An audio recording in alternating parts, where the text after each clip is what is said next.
नाम के एक गांव में शादी चल रही होती है। वाह, मजा आ गया फूफा जी। शादी में क्या खाना बना है? बाराती तो उंगलियां चाटते रह जाएंगे। हाँ, तुमने सही कहा। पनीर की सब्जी का तो कोई जवाब ही नहीं। दूसरी तरफ पंडित जी फेरों की तैयारी कर रहे होते हैं कि तभी वहाँ एक चुड़ैल आ जाती है। अरे मर गया रे, ये चुड़ैल यहाँ क्या कर रही है? अरे दिवाकर जी, ये आपकी कौन सी रिश्तेदार है? अरे मुझे क्या पता, क्यों भाग्यवान, कहीं ये तुम्हारे मायके से तो नहीं आई है?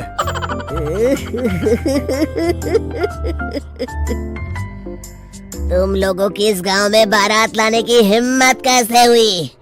मेरे रहते इस गांव में किसी की शादी नहीं हो सकती।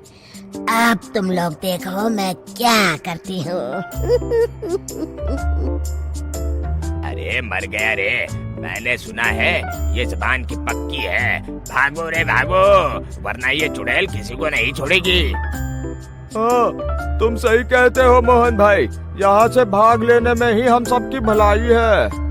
देखते ही देखते शादी के मंडप में भगदड़ मच जाती है और चुड़ैल सब कुछ उजाड़ कर रख देती है। फिर एक दिन मोहन की शादी तय हो जाती है। अरे भाई, अगले हफ्ते मेरी शादी तय हो गई है, लेकिन इस चुड़ैल की दहशत के मारे तो मेरे हाथ पैर कांप रहे हैं। अरे मोहन, तुम्हारा दिमाग तो खराब नहीं हो गया? तुम अपने साथ साथ हम सब गांव वालों को भी बलि का बकरा बनाना चाहते हो? उस चुड़ैल के रहते तुमने अपनी शादी के बारे में सोच भी कैसे लिया? देखो गोपाल, डर तो मुझे भी लग रहा है, लेकिन उस चुड़ैल के डर से मैं जिंदगी भर कुंवारा तो नहीं रह सकता। तभी वहाँ मोहन के होने वाले ससुर आ जाते हैं। अरे ससुर जी आप? देखो, अब तक मैं तुम्हारा ससुर बना नहीं हूँ और शायद बनूंगा भी नहीं। ये आप क्या कह रहे हैं? मैंने तो शादी का कोड भी सिलवा लिया है। मैं अपनी बेटी की शादी किसी अच्छे गांव में कराना चाहता हूँ। तुम्हारा गांव तो भूतिया गांव है।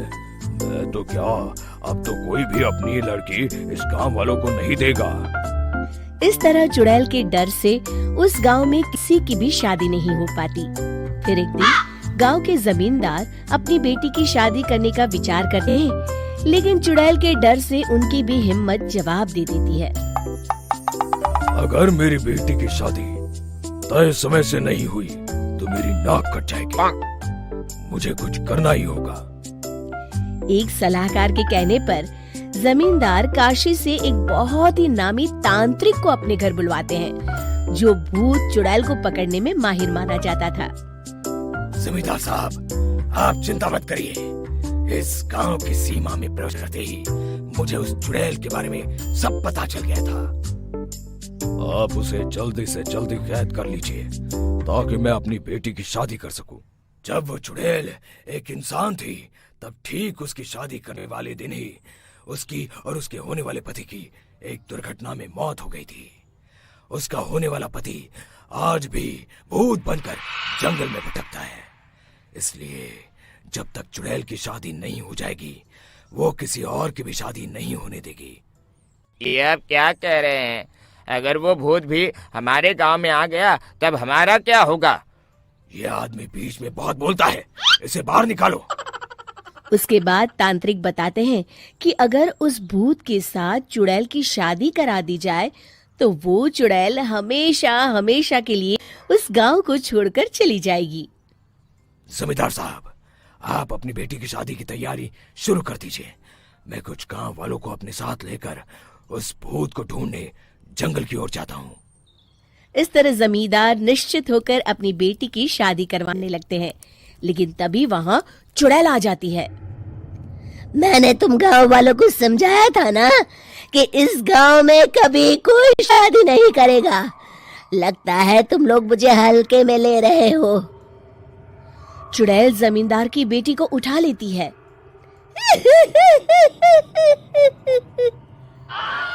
अब देखती हूँ बिना दुल्हन के तुम लोग शादी कैसे करोगे।